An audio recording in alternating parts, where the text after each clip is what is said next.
మరోవైపు హైడ్రా కూల్చివేతలపై కాంగ్రెస్ ఎమ్మెల్యే దానం నాగేందర్ సంచలన వ్యాఖ్యలు చేశారు. మూసీ సుందరీకరణ పేరుతో పేదల ఇళ్లు కూల్చడం సరికాదని అన్నారు. హైడ్రా కూల్చివేతలపై మాట్లాడుతూ స్లమ్ల జోలికి వెళ్లొద్దని ముందే చెప్పాను. జలవిహార్, ఐమాక్స్ లాంటివి చాలా ఉన్నాయి.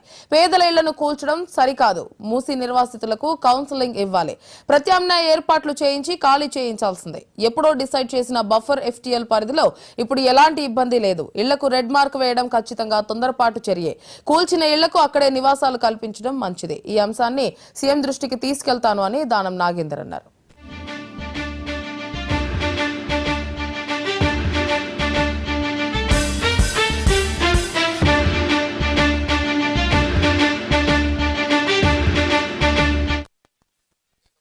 పేద ప్రజలకు గుడిసెల జోలికి వెళ్ళొద్దని ఇప్పుడు కాదు, ఇప్పుడు ఇన్సిడెంట్ జరిగిందని నేను ముందుకు వచ్చి చెప్తలేను.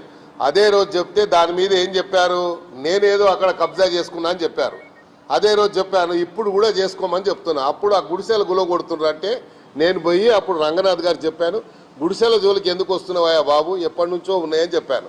చెప్తే అప్పుడు ఏం చెప్పారు, దానం నాగేందర్ గారు అక్కడ ఏదో కబ్జా చేసుకుండు అని చెప్పి ఆడెవడో ఉన్నాడు పిచ్చోడు ఆడ ఆ కాలనీలో, వాడేదో చెప్తే మీరు అదే దాన్ని 1కి 10 సార్లు చూపించారు. దీనివల్ల ప్రభుత్వానికి చెడ్డ పేరు వస్తుంది అని చెప్పి. కాబట్టి మనం ఆలోచించాలి. ఇట్లా పత్రికలలో వచ్చినటువంటి స్టేట్మెంట్స్ అనేది వేగ్గా రావు. మీ ఆవేదనని మేము ఆల్రెడీ ముఖ్యమంత్రి గారి దృష్టికి తీసుకెళ్ళాం.